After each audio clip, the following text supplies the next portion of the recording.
Hello दोस्तों, स्वागत है आपके अपने YouTube channel target sale services में। आज है 8 मई और आज के इस लेक्चर में 8 मई से जितने भी करंट अफेयर्स के क्वेश्चन बनने वाले हैं सारे क्वेश्चन को इस लेक्चर में हम डिस्कस करेंगे। और साथ ही दोस्तों इन करंट अफेयर्स के क्वेश्चन से जो भी एक्स्ट्रा फैक्ट बनेगा उन्हें भी हम देखने वाले हैं। सबसे पहले हम दोस्तों बात करते हैं जो लास्ट क्लास में आपसे क्वेश्चन पूछा गया था कि प्रतिष्ठित व्हिटली गोल्ड पुरस्कार 2022 किसने जीता है। दोस्तों इस पुरस्कार को जीता है चारुदत्त मिश्रा ने। यहाँ पे करेक्ट आंसर है ऑप्शन 1। तो याद रखना आपको कि प्रतिष्ठित जो व्हिटली गोल्ड पुरस्कार 2022 है इसे किसने जीत लिया है, तो चारुदत्त मिश्रा ने जीत लिया है। और अब दोस्तों शुरुआत करते हैं लास्ट क्लास में जो हमने क्वेश्चन किए थे उनके रिवीजन की। पहला क्वेश्चन है कि विश्व स्कूनर चैंपियनशिप 2022 का जो खिताब है वह किसने जीता है। इस खिताब को जीता दोस्तों रोनी ओ सुलिवन ने। करेक्ट आंसर है यहाँ पे ऑप्शन 3। नेक्स्ट क्वेश्चन की केंद्रीय प्रत्यक्ष कर बोर्ड मतलब सीबीडीटी की नई अध्यक्ष कौन बन गई है। यह बनी है संगीता सिंह। यहाँ पे करेक्ट आंसर है ऑप्शन 1। अगला क्वेश्चन है दोस्तों कि विश्व हाथ स्वच्छता दिवस 2022 कब मनाया गया है। दोस्तों इसे मनाया गया है 5 मई को। यहाँ पे करेक्ट आंसर है ऑप्शन 3। नेक्स्ट क्वेश्चन की हरियाणा सरकार के द्वारा किसके नाम पर पानीपत में स्टेडियम बनाया जाएगा। तो दोस्तों यह स्टेडियम बनाया जाएगा नीरज चोपड़ा के नाम पर। करेक्ट आंसर है ऑप्शन 3। अगला क्वेश्चन है कि इलेक्ट्रॉनिक्स और सूचना प्रौद्योगिकी मंत्रालय के नए सचिव कौन बने हैं। यह बने अलकेश कुमार शर्मा। करेक्ट आंसर है ऑप्शन 1। अगला क्वेश्चन है कि कौन सा स्टार्टअप हाल ही में भारत का 100वां यूनिकॉर्न बना है। यह बना है दोस्तों ओपन। करेक्ट आंसर क्या है यहाँ पे ऑप्शन 3। और रिवीजन का लास्ट क्वेश्चन है दोस्तों कि किस देश ने भारत नॉर्डिक शिखर सम्मेलन 2022 की मेजबानी की है। इसकी मेजबानी की है दोस्तों डेनमार्क ने। करेक्ट आंसर है यहाँ पे ऑप्शन 2। और अब दोस्तों शुरुआत करते हैं आज के करंट अफेयर्स की। और अभी तक आपने हमारे लेक्चर को लाइक नहीं किया है तो लाइक जरूर कर दें, शेयर भी करें। अगर आप इस चैनल पर नए हो दोस्तों तो इसे सब्सक्राइब भी जरूर करें। आज का पहला क्वेश्चन कि 12वीं सीनियर महिला राष्ट्रीय हॉकी चैंपियनशिप 2022 का जो आयोजन है वह कहाँ पर शुरू हुआ है। इसका आयोजन शुरू हुआ है दोस्तों भोपाल मध्य प्रदेश में। यहाँ पे करेक्ट आंसर है ऑप्शन 3। तो दोस्तों 12वीं सीनियर महिला और राष्ट्रीय हॉकी चैंपियनशिप 2022 का जो खेल का आयोजन है वो भोपाल मध्य प्रदेश में शुरू हुआ है। और इस प्रतियोगिता में दोस्तों कुल 27 टीमें हिस्सा ले रही है। तो आपको याद रखना है यहाँ पे राइट आंसर है ऑप्शन 3 भोपाल मध्य प्रदेश। यहाँ पे हम दोस्तों बात करें मध्य प्रदेश राज्य की जिसकी राजधानी क्या है, तो यह भोपाल है। साथ ही दोस्तों मैं आपको बता दूं कि मध्य प्रदेश के वर्तमान में जो मुख्यमंत्री है वह शिवराज सिंह चौहान है। और साथ ही इंपॉर्टेंट पॉइंट है कि यहाँ के जो गवर्नर है वह कौन है दोस्तों, तो मंगू भाई पटेल है। तो यह सभी महत्वपूर्ण पॉइंट है मध्य प्रदेश से जो आपको याद रखना है। और अब चलते हैं अगले क्वेश्चन की ओर। और आपके लिए अगला क्वेश्चन दोस्तों कि किस संस्थान ने खाद्य संकट पर वैश्विक रिपोर्ट 2022 को जारी किया है। दोस्तों इसे जारी किया है global network against food crisis ने। करेक्ट आंसर है ऑप्शन 1। तो दोस्तों global network against food crisis ने खाद्य संकट पर वैश्विक रिपोर्ट 2022 को जारी किया है। इस रिपोर्ट के अनुसार दुनिया भर में खाद्य असुरक्षा का सामना कर रहे लोगों की संख्या में वृद्धि हुई है। दोस्तों इस रिपोर्ट के मुताबिक 52 देशों के करीब 19 करोड़ लोगों को साल 2021 में खाद्य असुरक्षा का सामना करना पड़ा है। यहीं पे साल 2020 की तुलना में देखें तो दोस्तों यह संख्या दोस्तों 4 करोड़ अधिक है। तो यहाँ पे आपको याद रखना है कि global network against food crisis संस्थान ने दोस्तों खाद्य संकट पर वैश्विक रिपोर्ट 2022 को जारी किया है। और अब चलते हैं अगले क्वेश्चन की ओर। नेक्स्ट क्वेश्चन है कि दुनिया का सबसे लंबा कांच का ब्रिज किस देश में बनाया जाएगा। दोस्तों इसे बनाया गया है वियतनाम में। करेक्ट आंसर है ऑप्शन 2। तो दोस्तों बाक लॉन्ग ब्रिज चीन के ग्वाडोंग में 526 मीटर लंबे ब्रिज को अब पछाड़कर दुनिया का जो सबसे लंबा ब्रिज बन गया है। मैं आपको बता दूं इसकी जो लंबाई है वह लगभग 2000 फीट है। और इसका नाम दोस्तों बाक लॉन्ग ब्रिज है। यह ब्रिज दोस्तों वियतनाम के नॉर्थ वेस्ट सन लॉ में स्थित है। और यह वियतनाम का तीसरा कांच वाला ब्रिज है। तो आपको याद रखना है कि वियतनाम में दुनिया का सबसे लंबा कांच का ब्रिज बनाया गया है। और आपके लिए अगला क्वेश्चन दोस्तों कि भारतीय वायुसेना के महानिदेशक के रूप में किसने पदभार ग्रहण किया है? यह पदभार ग्रहण किया दोस्तों संजीव कपूर ने। करेक्ट आंसर है यहाँ पे ऑप्शन थर्ड। तो एयर मार्शल संजीव कपूर वायुसेना पदक और अति विशिष्ट सेवा पदक के प्राप्त करता है।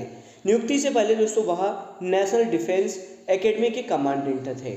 और मैं आपको बता दूं कि इन्होंने 1985 में एक ट्रांसपोर्ट पायलट के रूप में भारतीय वायुसेना की फ्लाइंग ब्रांच में कमीशन किया था। तो याद रखना आपको कि भारतीय वायुसेना के महानिदेशक के रूप में किसने पदभार ग्रहण किया है? तो संजीव कपूर ने। और यहाँ साथ ही दोस्तों मैं आपको बता दूं कि भारतीय वायुसेना दिवस प्रतिवर्ष 8 अक्टूबर को मनाया जाता है। बात करें भारतीय सेना दिवस की तो यह दोस्तों 15 जनवरी को मनाया जाता है। और साथ ही इंपॉर्टेंट पॉइंट है कि नेवी डे कब मनाया जाता है? तो 4 दिसंबर को। यह सभी महत्वपूर्ण पॉइंट है सेनाओं से जो आपको याद रखना है। अगला क्वेश्चन दोस्तों कि किस सुरक्षा बल ने ट्रेनों से तस्करी रोकने के लिए ऑपरेशन सतर्क नामक विशेष अभियान चलाया है? यह चलाया दोस्तों RPFS ने।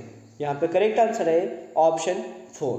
तो दोस्तों रेलवे सुरक्षा बल सेवा ने ट्रेनों से तस्करी रोकने के लिए 25 दिन का विशेष अभियान ऑपरेशन सतर्क चलाया है। इस अभियान को दोस्तों शुरू करने का उद्देश्य अवैध शराब, अवैध तंबाकू उत्पादों, सोने व नकदी और कीमती वस्तुओं की तस्करी को रोकना है। RPFS की यहाँ पे हम बात कर रहे हैं, मतलब रेलवे प्रोटेक्शन स्पेशल फोर्स की, जिसके महानिदेशक दोस्तों संजय चंदर है। और रेल मंत्री वर्तमान में कौन है? तो यह कुमार अश्विनी वैष्णव है। यह सभी महत्वपूर्ण पॉइंट है इस क्वेश्चन से। तो याद रखना दोस्तों कि RPFS सुरक्षा बल ने ट्रेनों से तस्करी रोकने के लिए ऑपरेशन सतर्क नामक एक विशेष अभियान चलाया है। और अब चलते अगले क्वेश्चन की ओर। और आपके लिए अगला क्वेश्चन है कि फार्मा उद्योग के लिए भारत का पहला फ्लो केमिस्ट्री टेक्नोलॉजी हब कहाँ पर खोला गया है? दोस्तों इसे खोला गया है हैदराबाद में। यहाँ पे करेक्ट आंसर है ऑप्शन 4। तो फार्मा उद्योग के लिए भारत का पहला flow chemistry technology hub Hyderabad में खोला गया है। दोस्तों यह हब फार्मा क्षेत्र में फ्लो केमिस्ट्री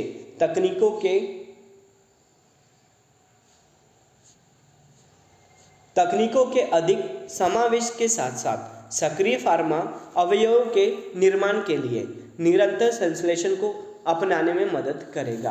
तो यहाँ पे दोस्तों आपको याद रखना है कि फार्मा उद्योग के लिए भारत का पहला फ्लो केमिस्ट्री टेक्नोलॉजी हब कहाँ पर खोला गया है? तो हैदराबाद में।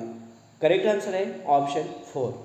और आज का लास्ट क्वेश्चन है कि भारतीय रिजर्व बैंक ने मौद्रिक नीति रेपो रेट को दोस्तों 4% से बढ़ाकर कितना प्रतिशत कर दिया है? तो दोस्तों भारतीय रिजर्व बैंक ने मौद्रिक नीति रेपो रेट जो रेट है इसको दोस्तों बढ़ाकर 4% से 4.40% कर दिया है। दोस्तों भारतीय रिजर्व बैंक इस रेपो रेट को तय करती है। रेपो रेट की अगर यहाँ पे हम बात करें तो यह दोस्तों वह रेट होता है जिस पर रिजर्व बैंक कमर्शियल बैंक को कर्ज मतलब लोन देता है। भारत की अगर बात करें तो भारत में जितने भी बैंक हैं उन्हें रेगुलेट कौन करता है? तो RBI मतलब रिजर्व बैंक ऑफ इंडिया इसे रेगुलेट करती है। रिजर्व बैंक ऑफ इंडिया की स्थापना 1 अप्रैल 1935 को की गई थी और इसका मुख्यालय मुंबई महाराष्ट्र में स्थित है। वर्तमान में दोस्तों RBI के गवर्नर कौन है? तो यह शक्तिकांत दास है।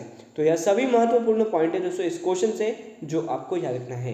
करेक्ट आंसर है 4.40% रेपो रेट है वर्तमान में। और अब चलते हैं दोस्तों आज के डेली जीके तड़काडोज 70 की ओर। यहाँ पे दोस्तों हम ऐसे सेलेक्टेड क्वेश्चन करते हैं जो आपके आने वाले सभी कॉम्पिटिटिव एग्जाम में पूछे जा सकते हैं। शुरुआत करते हैं आज के पहले क्वेश्चन के साथ कि चूने का जो पानी है दोस्तों इसका रासायनिक सूत्र मतलब केमिकल फॉर्मूला क्या होता है? तो यह दोस्तों कैल्शियम हाइड्रोक्साइड मतलब CaOH का होल ट्वाइस होता है। नेक्स्ट क्वेश्चन है कि बंगाल के नवाब सिराजुद्दौला प्लासी की लड़ाई किस वर्ष हारे थे? तो यह हारे थे दोस्तों 1797 में। याद रखना कब हारे थे? 1797 में। नेक्स्ट क्वेश्चन की अंतर्राष्ट्रीय परमाणु ऊर्जा एजेंसी की जो स्थापना है वह कब हुई थी? दोस्तों इसकी स्थापना हुई थी 1957 में और इसका मुख्यालय वियना ऑस्ट्रिया में स्थित है। नेक्स्ट पॉइंट है दोस्तों कि किस वर्ष छत्तीसगढ़, उत्तराखंड और झारखंड राज्यों का गठन हुआ था? तो दोस्तों ये जो 3 राज्य है छत्तीसगढ़, उत्तराखंड और झारखंड, इन राज्यों का जो गठन है वो 2000 में हुआ था। नेक्स्ट क्वेश्चन दोस्तों कि मिट्टी का जो तेल है वह लालटेन की बत्ती में किस गुण के कारण ऊपर चढ़ता है? तो दोस्तों ये जो प्रॉपर्टी होती है वो कैसी तत्व की होती है? याद रखना कि मिट्टी का जो तेल है वह लालटेन की बत्ती में किस गुण के कारण ऊपर चढ़ता है दोस्तों? तो यह कैसी तत्व के कारण ऊपर चढ़ता है। नेक्स्ट क्वेश्चन है कि लाइट ऑफ एशिया से किसे जाना जाता है? दोस्तों लाइट ऑफ एशिया के नाम से गौतम बुद्ध को जाना जाता है। अगला क्वेश्चन है कि विक्रमशिला विश्वविद्यालय की जो स्थापना है वह किसने की थी? दोस्तों विक्रमशिला विश्वविद्यालय की स्थापना धर्मपाल ने की थी, जो कि पाल वंश के शासक थे। अगला क्वेश्चन है कि आंध्र प्रदेश और तमिलनाडु के तट किस नाम से जाने जाते हैं? इन्हें जाना जाता है दोस्तों कोरमंडल के नाम से। याद रखना आंध्र प्रदेश और तमिलनाडु के तट किस नाम से जाने जाते हैं? तो कोरोमंडल के नाम से जाने जाते हैं। नेक्स्ट है दोस्तों कि मलेरिया का कारक क्या है? तो मलेरिया का जो कारक होता है दोस्तों वो होता है प्रोटोजुआ। याद रखना क्या होता है? प्रोटोजुआ होता है। अगला है दोस्तों कि भारत की पहली नियमित जनगणना कब हुई थी? तो यह हुई थी 1881 में। याद रखना कि भारत की जो पहली नियमित जनगणना है वह दोस्तों कब हुई थी? तो 1881 में। तो दोस्तों आज के डेली जी के तड़काडोज में इतना ही, और अब हम दोस्तों बात करते हैं आज के क्वेश्चन ऑफ द डे की। तो आज का जो क्वेश्चन ऑफ द डे है दोस्तों आपके लिए कि प्रधानमंत्री नरेंद्र मोदी जी के नए सलाहकार कौन बने हैं? तो इसका सही जवाब आपको कमेंट सेक्शन में देना है। आज का लेक्चर यहीं पर एंड होता है। अगर आपको हमारा लेक्चर और आपको हमारी मेहनत अच्छी लगती हो दोस्तों इसे लाइक जरूर करें, शेयर भी करें। अगर आप इस चैनल पर नए हो तो इसे सब्सक्राइब भी जरूर कर लें। Thank you so much guys for watching this video. Bye bye, take care.